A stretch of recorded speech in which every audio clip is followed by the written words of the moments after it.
chut lum ko kamal we ko kamal tel longa chagu cho del garamam mam tel kwanga tel piu bel to chadak pa kon ramamane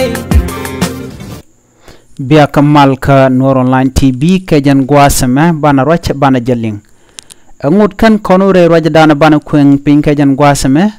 mi jirame jidit ke ram pay channel ma pay jek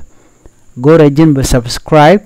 kami jirame jidit ba gore jin bicharu bija kweng pin gwad dana shi video che jegwit ki ci leer ma ci jaling en le dan balinga jan gwasama chala do kwesel pakir charo ke kwimeni tinde kam Unified Force Railway ka South Sudan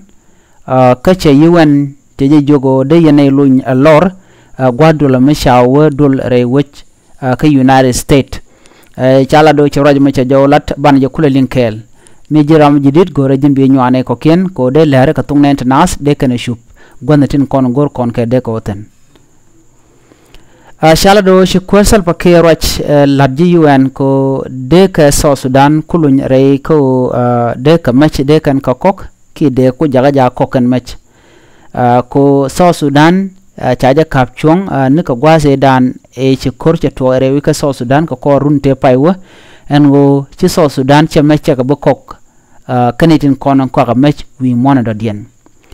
ci salpa ke ci raj ma ko lat ne ri kon la ji United States gwadul ga man chaudul rar tongo mi ka New York ci la do de ne ko loñ ko de ne match de ne ka kok ko de ne Unified Force de ne laslet ci raj mo chajala do kuene je an gwadul kana mo rewi ki United States gwada dana ci odwal tan kana jen chaje chol kum United States ko chala do bine dial bu ko won wini ka ba man danan ngong na re wintin kontin chuch ba jolat an kwar South Sudan chala do lada rajamo ko de mal de ro gos de rewi ka South Sudan shit ko de queen gwene de jelardi ci salpa ke ma yadit charoy ke kume United States ko de ka lunya lor ko de ka match de kan ka kok de ka kam Unified Force ka kwi kwengwene man balat ka ronen be mi moron kina dara wi de jandaro don wan en salpa ke ma yadit jen charoy je long ka tungwan an gwadul kana mo chala do jen charoy ke ji humanitarian Canadian content tup ko kon tila kam ko kon kam ka Canadian content la refugee shakalangan wo de kan ngot kami mo kan refugee ka kon re kam na tintagatin wi mon ke re Africa tagatin shit kamati Ethiopia ke Kenya ke Uganda ke Sudan chala do name de jalalet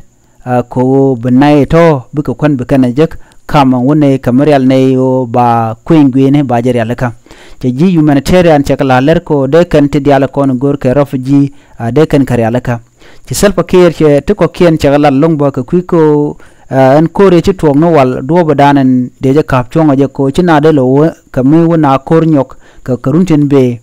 ajen kwaji la goron temengo de kwar dana gor ke de South Sudan de jarwaj de je kwany ene dial de ramadan ci kwara kwany de ra kwara nok lo de je dere ci kwany kwara dana ci mi ci pado ki mi ci nyamo de ra wi South Sudan de je churwaj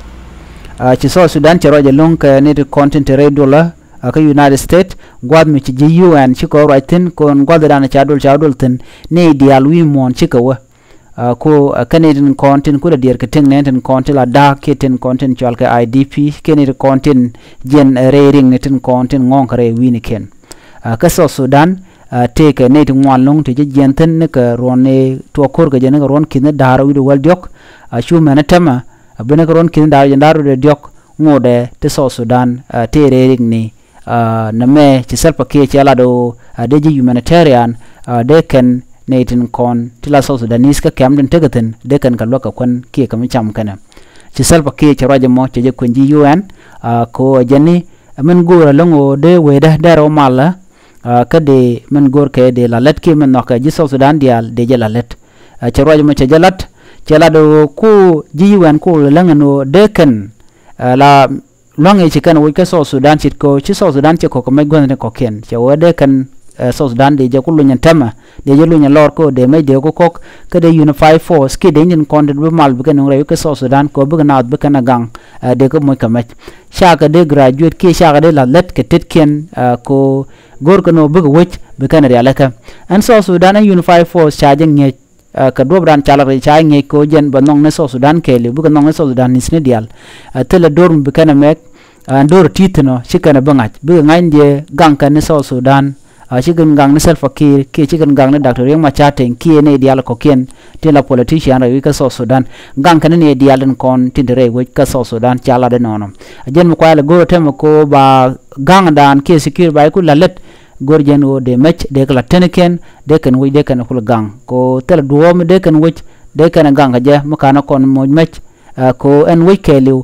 tene to wan titte ka matchen civilian ke ne ko la ji we chu men de ne en me cha goro kan dia lo ba khep kan dial ba la ne din den content cha nge ko de kan nat de kan nok ke chicken de chon karam len mi jek kan ba la ledo agenda ni ci selpa ke ci wala dum wini na me agenda da de linga jen gwase me teje UN ko kwane lunya lor ko bene ko ko mech te ba wech so Sudan ba jen nong mal ka je ron kin daro wi ndar ron wan na me da agenda shalat selpa ke ma yadit mi jiram jidit ken channel ambe gorjin be subscribe ke be nyane ko ken ko bu kon leri bu kon ga chwaling re jam alor gore bi nyane ko ken ko subscribe ko gore ba bichar bu ja ko ngpin ko bu dor bu ja gore mitemu gwa mi ci nok bi gor ko mitemu ci log ba bi ja gor ba ngwasamo bi atakamal bye bye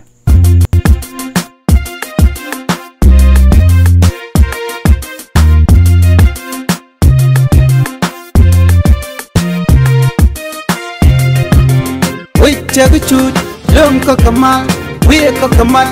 Telonga chagu chojel garamam mam telekunga telepiu Belto chadak pa kon rama mane